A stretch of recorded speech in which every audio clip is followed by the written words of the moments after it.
Hey guys, welcome back to my channel and welcome to another true crime video. So today I'm going to be doing my first ever serial killer video. So let me know what you think on this type of video, if you'd like to see any more, or if you don't like it, let me know why in the comments.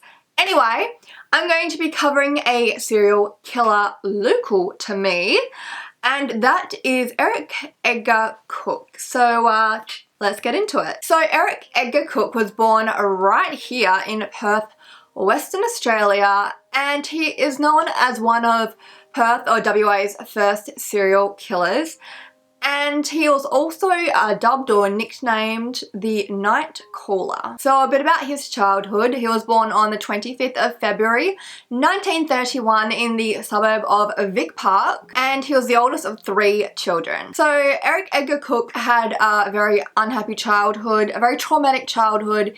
His parents were not happy whatsoever, and basically his parents only married because Christine Edgar, his mother, got pregnant and they felt obligated to marry. And if you're wondering what the Edgar Cooke is, Edgar's not actually his middle name, it's his mum's last name and Cooke being his dad's last name. So on the topic of his father, his full name was Vivian Thomas Cooke.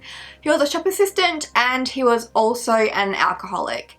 And unfortunately he did frequently beat his son Eric, and especially when Eric would try to defend his mother against his father's drunken rages. So Eric's mother Christine, who worked at the Como Hotel here in Perth, would often sleep in her staff room at her work just to avoid her husband's beatings. And Eric, like his mother, was forced to hide from his violent alcoholic father, often hiding under the house or simply just roaming the neighbourhood. And on occasion, Edgar Cooke was placed in foster homes or orphanages. So I'm just going to refer to Edgar Cooke as Cooke for the rest of the video, because saying Edgar Cooke every time is a bit of a mouthful. So on top of everything else that Cooke dealt with during his childhood, he was born with a hair, lip and a cleft palate.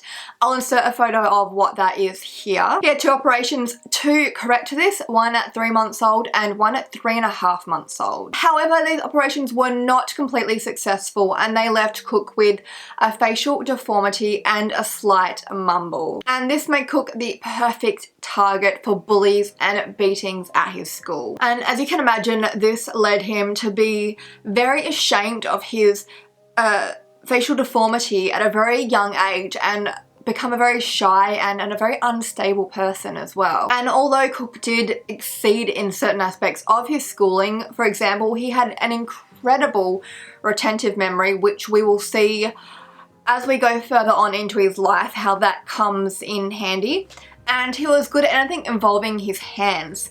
But despite all this, Cooke was expelled from school. He was expelled from Subiaco State School for stealing money from his teacher's purse at only 6 years old. He was transferred to Newcastle Street Infant School, where the bullying and the beatings continued.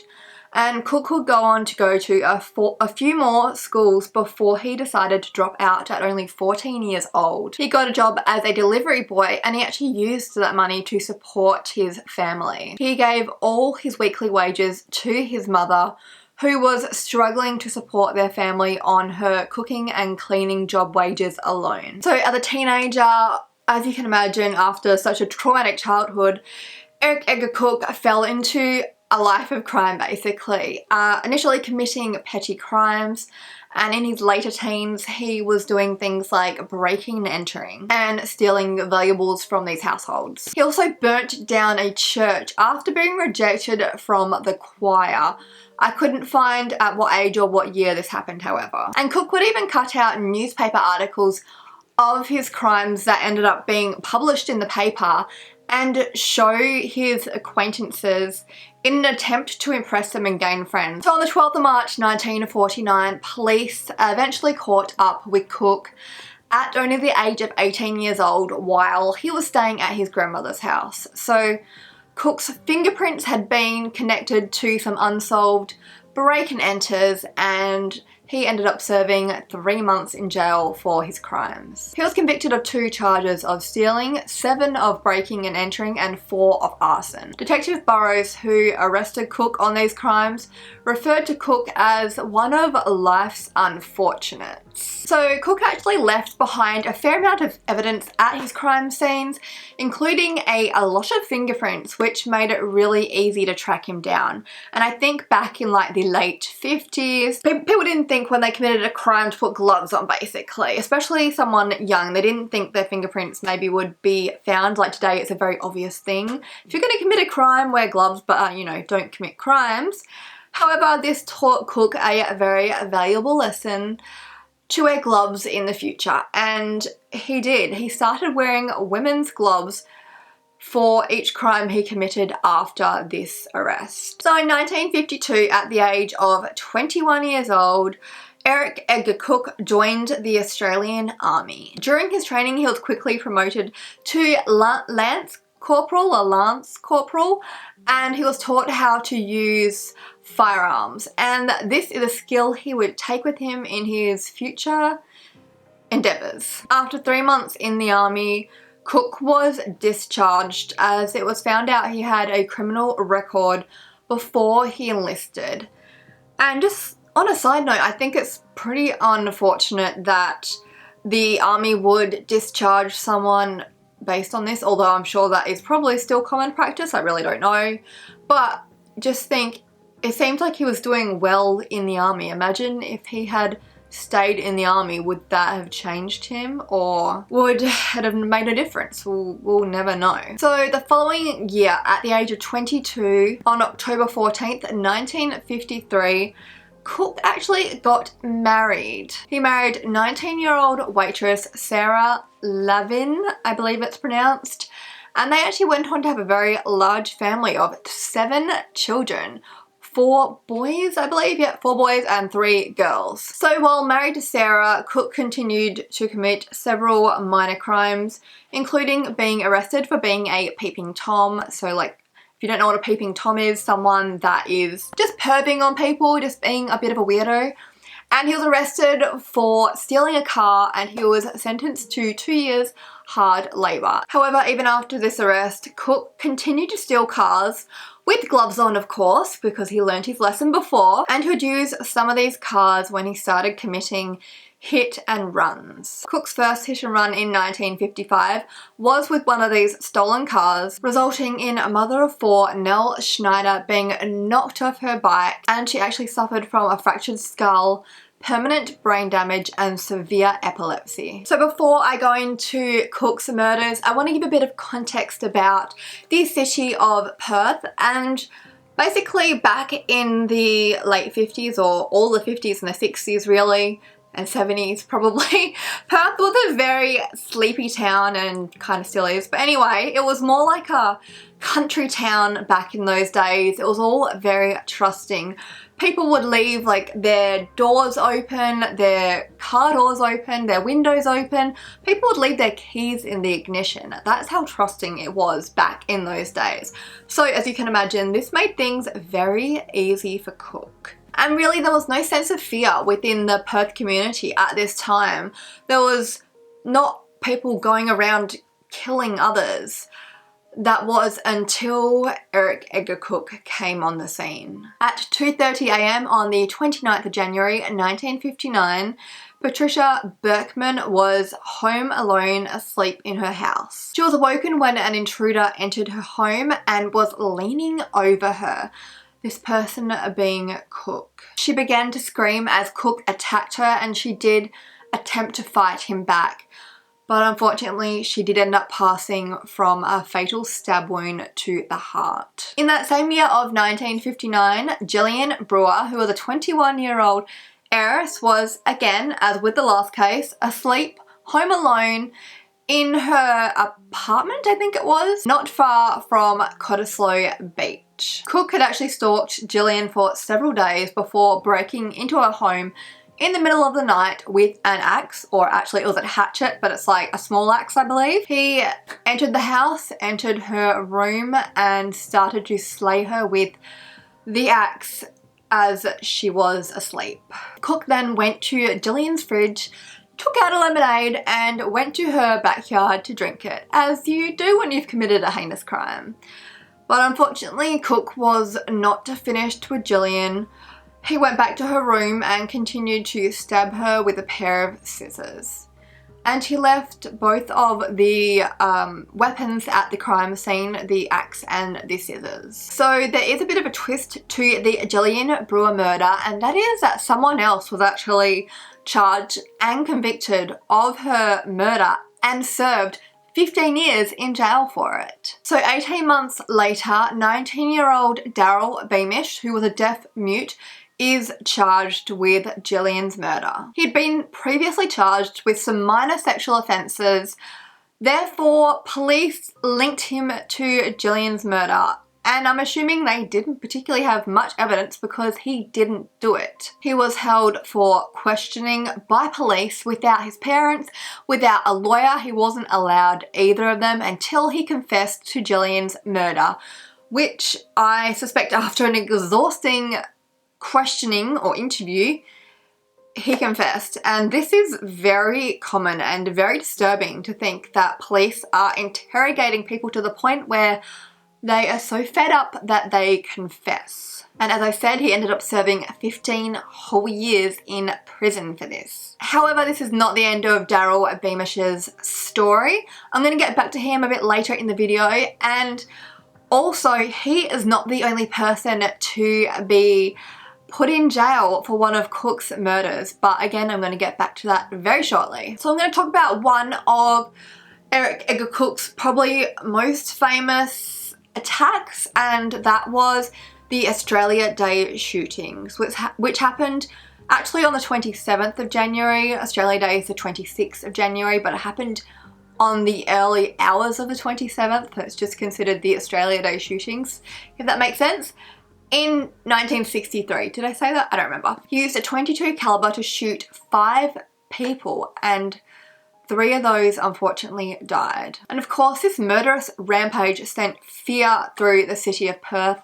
They'd never seen anything like this before, and the attacks just appeared completely random with no motive, no connection to any of the victims besides a couple, which I'm about to talk about. So this rampage of Cooke's began with Nick August and Rowena Reeves, a couple who were sitting in their car in the suburb of, of Cottesloe in the early hours of January 27th. Rowena had spotted a particularly creepy man lurking in the bushes, just staring at her and Nick, and pointed this out to Nick. And in response, Nick threw a can or a bottle at this mystery man in the shadows and shouted something at him in an attempt to scare him away, which unfortunately it didn't. The man hiding in the shadows, of course being Cooke, his response was to hold his rifle up at the couple. Instinctively, Rowena actually pushed Nick's head down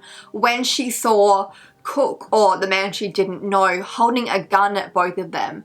And Nick actually ended up getting shot in the neck, but the bullet went through into her wrist.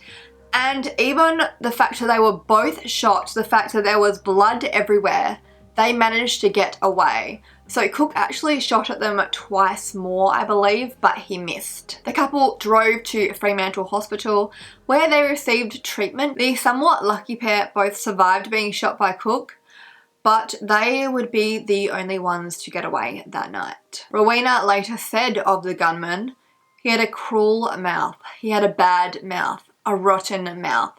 There wasn't one nice thing about that man." So nearby to the couple that was shot was Brian Weir, who was a 29-year-old accountant and a volunteer lifesaver. He was shot with a single bullet to the head whilst he was sleeping in his flat. Cooke, after noticing a balcony with its doors open, climbed onto the garage roof and aimed and shot Brian Weir straight in the head. Although Weir, I'm sorry if I'm pronouncing that wrong, let's just say Brian. Although Brian did actually survive being shot, he was in a coma for 6 months with severe brain damage. Upon awakening from his coma, he found he was blind in one eye, deaf in one ear, and had lost the power of speech. Unfortunately, on September 19th, 1965, Brian Weir suffered from a seizure as a result of a piece of fragment of the bullet in his brain and passed away, making him the third victim of the Australia Day shootings. So after Brian's shooting, Cooke gets back into his car, a stolen car of course, and drives to the suburb of Nedlands. 18-year-old student John Sturkey was asleep on the veranda of his boarding house when Cooke approached him and shot him in the head at point-blank range. His housemate heard his dying gurgles 30 minutes later and took him to hospital. He was taken to Royal Perth Hospital but declared dead on arrival. In the next street over from John Sturkey, Cooke attempts to enter another home, but the door is actually locked, which was not really that common. However, this doesn't stop Cooke. He decides to ring the doorbell, as you do, in the middle of the night, and unfortunately the person actually answered.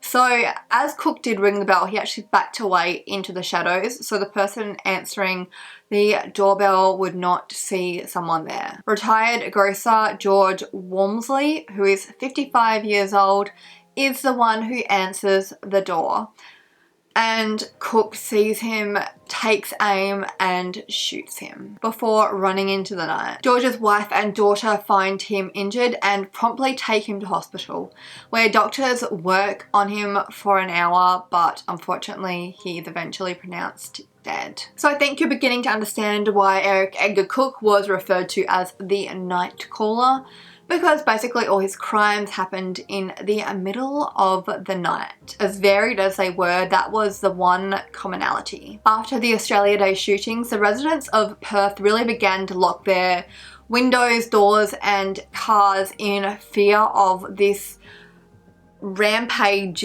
murderer, this night caller as they called him. And there was a sense of a loss of innocence in the city as well at the time. And I think even an attack like that today, and I assume an attack like that anywhere, would be considered horrific.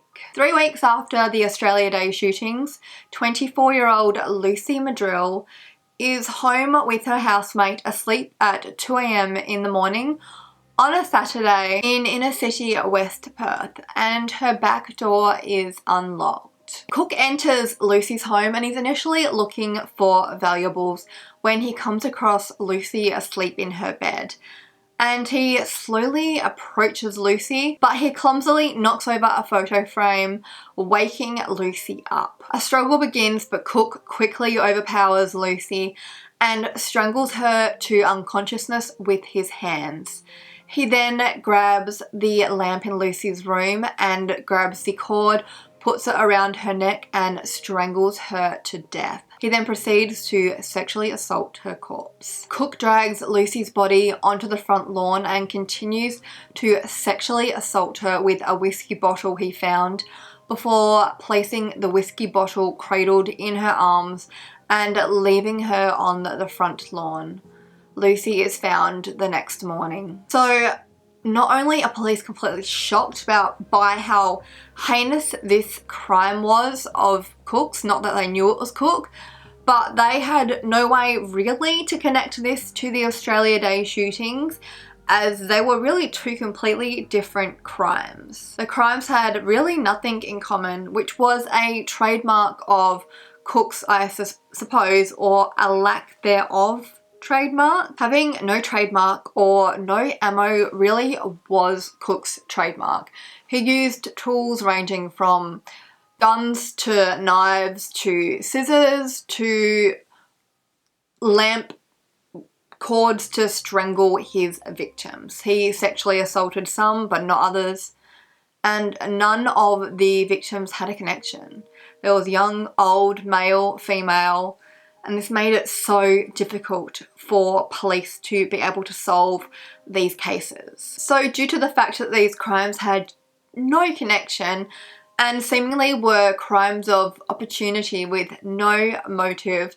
As I mentioned earlier, not one but two men were wrongfully convicted of murders done by Edgar Cooke. On February the 9th, 1963, 17-year-old Rosemary Anderson was at her boyfriend's house, 19-year-old John Button, when the two lovers had a small quarrel over fish. As in the fish you eat. So I'm actually going to link an episode of Forensic Files. If you don't know, it's a TV show, Forensic Files, amazing, you should watch it, which goes more into depth on John Button and Rosemary Anderson's case. It's a really fascinating, interesting watch, highly recommend it. It's down below, but I'm just gonna brief over it very quickly here. So after the argument, Rosemary left John Button's house and started walking home. And Button started following his girlfriend in his car, insisting she get in so he could safely take her home, but Rosemary refuses and continues walking. John Button briefly does stop following his girlfriend to have a cigarette and then continues on to find her and try to keep convincing her to get in the car so he can safely get her home. Button did eventually find her, but he found her in a state he was not expecting. She was lying on the road, injured and unconscious. So he took her to the nearest open doctor that he was aware of. They called an ambulance and she was taken to the hospital. But unfortunately, Rosemary Anderson died of her injuries. So Button was taken to the Central Police Station where he was questioned over Rosemary's death, and he was actually questioned for 22 hours. And he was refused any access to his parents or even a lawyer. And John Button at the time also had a very bad stutter, which police mistook for nervousness. John Button said he was hit at least once by the police officers interviewing him as well. After an excruciating interrogation, John Button confessed to the murder of his girlfriend Rosemary Anderson and was charged with willful murder. And if you're having a sense of deja vu right now, it's because this is exactly what happened to Daryl Beamish in 1959 when he was accused of murdering Gillian Brewers. Or not just accused of murdering Gillian, he was actually convicted of murdering her and sentenced to 15 years in prison. But more about that in a second. So the jury found John Button guilty of the lesser charge of manslaughter, and he was sentenced to 10 years in prison, which is, I guess, lucky is not the right word, but lucky in the sense that in 1963, had he been found guilty of murder, he would probably have been sentenced to death. John Button actually only ended up serving 5 years of his 10 before he was paroled for good behaviour. So as you probably would have guessed, it was actually Edgar Cooke that killed Rosemary Anderson in one of his hit and runs. So it actually took until February the 5th, 2002 for the Court of Criminal Appeals to quash John Button's murder conviction. That is 39 years that it took for John Button to be seen as an innocent man in the eyes of the law.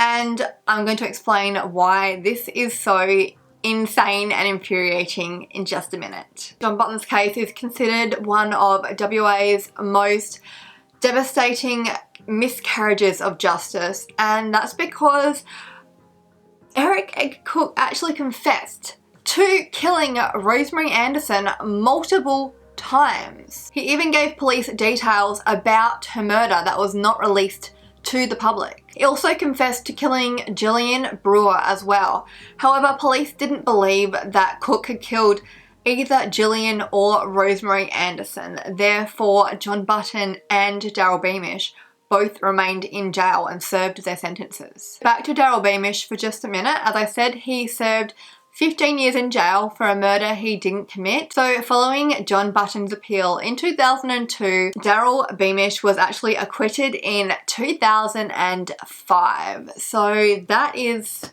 what, 42 years? Longer, because, I can't do the math, but it's like a long time for a man to be acquitted of a murder he did not commit, especially when the murderer confessed and gave details of the murders that the public didn't know. I mean, what more proof do you need? But I digress. Moving on. Oh, and just a fun fact I wanted to throw into this video is that my parents actually knew John Button when I was a child.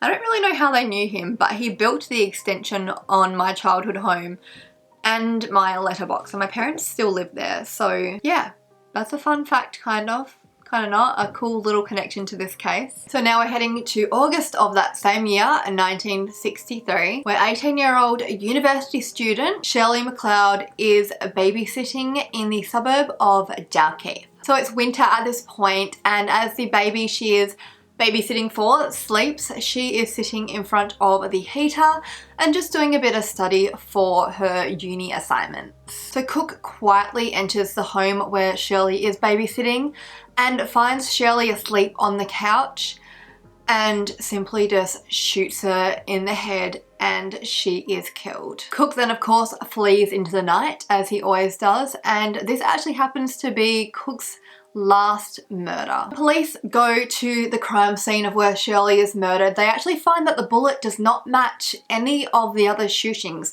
that have been happening in Perth, but they still suspect that it is the same person. So it turns out Cooke actually stole the gun he used to kill Shelley. And police also find a fingerprint, one single fingerprint, at the crime scene where Shelley is killed. So they make the decision to actually fingerprint everyone within that district, or actually they fingerprint everyone that volunteers over the age of 14 years old, but no match is actually found. August of 1963, and 1 week after university student Shelley Mcleod's murder, police finally catch a break. In the suburb of Mount Pleasant, an elderly couple are out for a walk when the woman that is part of the couple, she bends down to pick out some Geraldton wax sprig, or a sprig of Geraldton wax. I assume it's some sort of plant.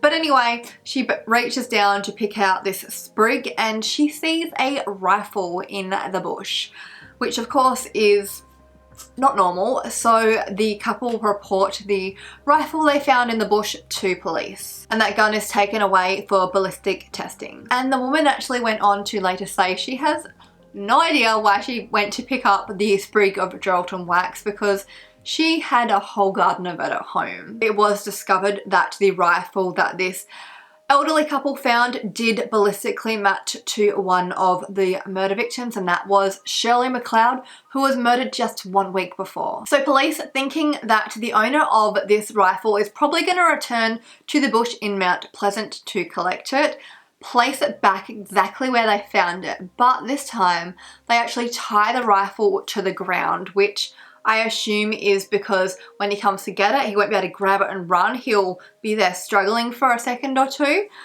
That's what I assume, but anyway.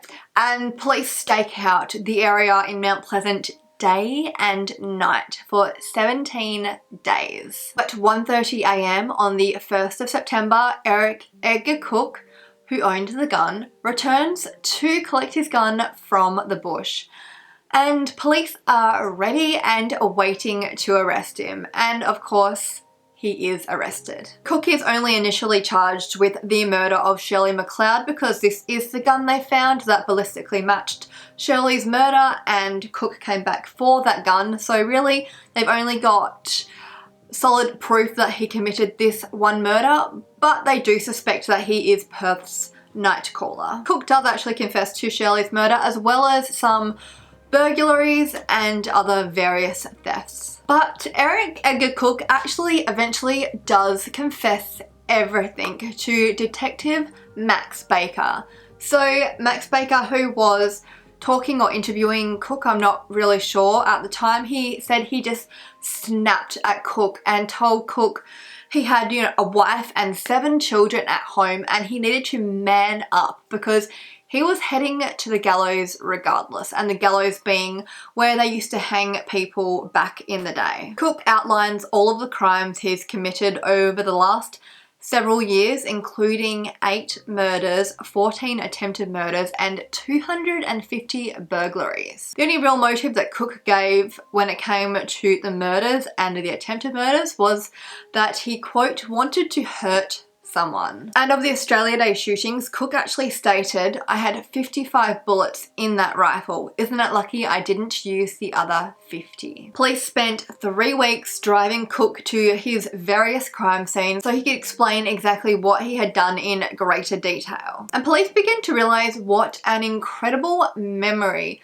Cooke has, as he's able to relay every single detail of basically every crime he's committed in the greatest detail, including every item he's taken from every burglary he's committed. Even when he has stolen money out of someone's purse or bag, he knows the exact amount he took. So it seems like Cooke basically had an eidetic memory, which of course throws back to what I was saying at the beginning, and that was one of his strengths at school. And after weeks of confessions, police basically give up. His criminal history was so extensive and so heinous that it was just not worth continuing. And the fact that, of course, he remembered every detail, it was just ongoing, basically. So that at a certain point, they just cut him off because he was already done for. He was already in trouble. He'd already confessed to enough that he was either going to go to jail for life or more than likely be hung. And as I stated earlier, Cooke did confess to the murder of Rosemary Anderson and of Gillian Brewer, and remembering, of course, those 2 victims, the people that went to jail for their murders didn't do it, of course. Cooke did it. So Cooke did confess to these murders, but 2 days later he recanted his confession. And then Cooke backflipped once more, stating that he did kill both of these victims, and as I said, he gave great details of both of their murders. Cooke eventually went to trial for the willful murder of John Sturkey, who was one of the victims of the Australia Day shootings, and Cooke pleaded not guilty on grounds of insanity. His lawyers claimed that he suffered from schizophrenia, but mental health services declared that Cooke was in fact sane. After only a 3-day trial, it took the jury only 60 minutes to decide that Edgar Cooke was guilty of willful murder and would be sent to the gallows where he would be hung. And Cooke was actually never tried for any of the other 7 murders, 14 attempted murders, 250 robberies, sexual assaults, however many crimes he had. It's basically an endless list.